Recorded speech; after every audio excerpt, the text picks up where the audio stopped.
मित्रों, XPR education YouTube channel में आपका हार्दिक स्वागत है। आज हम पढ़ेंगे डिविजिबिलिटी रूल्स के बारे में। भाजकता के जो नियम होते हैं उनके बारे में हम अध्ययन करेंगे। एक बहुत ही महत्वपूर्ण टॉपिक है जो संख्याओं को रीड करने में बहुत ही फ़ायदेमंद साबित होता है।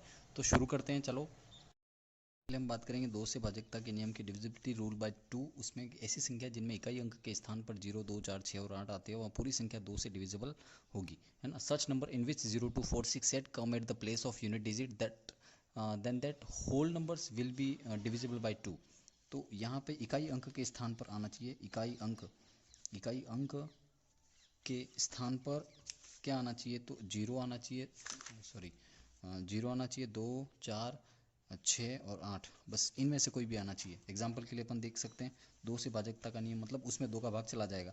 जैसे 468 है ना, तो पीछे 8 आ रहा है तो ये 2 से इसमें 2 का भाग जाएगा। उसके बाद अपन यहाँ बहुत बड़ी संख्या ले लेते हैं, यहाँ पे कोई भी, तो इसमें भी लास्ट में 2 आ रहा है। मतलब इकाई अंक जो है वहाँ पे एक तो 0 आना चाहिए, 2, 4, 6 और 8 आना चाहिए, तो वह संख्या 2 से डिविजिबल होगी।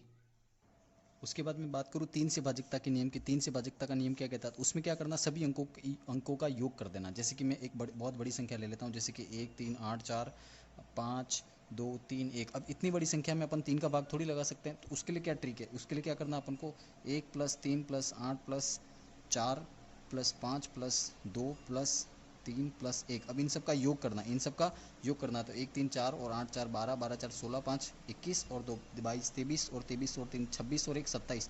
इन सब का योग कितना होता है? 27 होता है। अगर 27 में 3 का भाग जाता है तो इस पूरी संख्या में 3 का भाग जाएगा। ये 3 से डिविजिबिलिटी का रूल है, आपको ये ध्यान रखना है। उसके बाद 4 से भाजकता का नियम क्या है? तो 4 से भाजकता के नियम में क्या है, कोई भी संख्या है उस संख्या के पीछे के 2 अंक लिखने में, कोई भी संख्या यहाँ पे लिख रहा हूँ जैसे कि 7, 8, 5, 3, 2, तो आपको देखना है यहाँ पे लास्ट के 2 अंक देखने हैं। लास्ट के 2 अंक 32 है यहाँ पे, तो 32 में क्या 4 की टेबल में 32 आते हैं, या 4 का पहाड़ा कितनी बार बोलने पर 32 आते हैं? बिल्कुल 32 में 4 का पहाड़ा जाता है, 4 का भाग जाता है 32 में 8 बार जाता है, तो यहाँ पूरी संख्या में 4 का जाएगा, ये देखना। उसके बाद अपन एक और संख्या ले लेते हैं 4, 6, 8, 9, 2, है ना। तो इसमें जा रहा है क्या? तो 4 एकम 4 दूनी 8, 1 बचे 4 3 12, तो मतलब ये 23 बार जाएगा, तो इस पूरी संख्या में भी 4 का भाग जाएगा। तो ये था 4 से डिविजिबिलिटी का रूल था, है ना। उसके बाद अपन बात करते हैं 5 से भाजकता के नियम की। 5 डिविजिबिलिटी रूल बाय 5, ये अपन देखेंगे। तो उसमें क्या करना है, किसी भी संख्या के पीछे इकाई अंक जो होता है, इकाई अंक के स्थान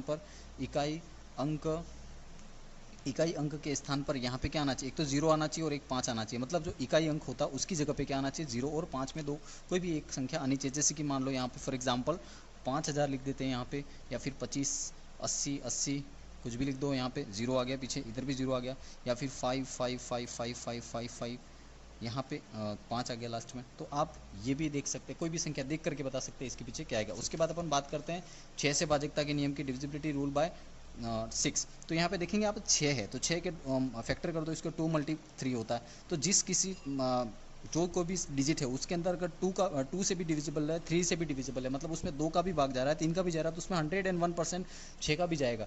देख सकते हैं अपन यहाँ पे, जैसे कि मैं लिख रहा हूँ 4, 8, 6, 4, 2, है ना। तो इसमें क्या 2 का जाएगा? बिल्कुल जाएगा। पीछे 0, 2, 4, 6 और 8 में से कोई आ रहा है, 2 का तो जाएगा। उसके बाद क्या 3 का जाएगा? तो गिन लो, 4 और 8 कितने होते हैं? 12 होते हैं, 12 और 6 18 होते हैं, 18, 4, 22 होते हैं, 22 और 2 24 होते हैं। तो 24 में बिल्कुल 3 का भाग जाता है, तो 2 में भी जा रहा है, 3 में भी जा रहा है, तो 2 और 3 में जा रहा है, तो बिल्कुल 6 से भी जाएगा, तो 6 से भी इसमें भाग जाएगा। ये अपन चेक कर सकते हैं। उसके बाद अपन बात करेंगे 7 से भाजकता के नियम की। 7 से भाजकता का नियम, तो ये थोड़ा आपको देखना है। उसमें क्या करना है, जो अंतिम अंक होता है उसको दुगुना कर देता है, और दुगुना कर देना। उसके बाद शेष जो संख्या बच जाती है उसको घटाने में जो प्राप्त परिणाम होगा वहाँ अगर 7 से विभाजित है तो पूरी संख्या 7 से विभाजित होगी। एक एग्जाम्पल के तौर पर आपको बता रहा हूँ, जैसे कि मान लो यहाँ पे 343 है, कितना है? 343 है। अब क्या करना है, ये जो अंतिम है इकाई अंक में है तो इसको डबल कर देना। कितना कर दिया मैंने? 3 दूनी 6, इसका दुगुना 6 हो गया।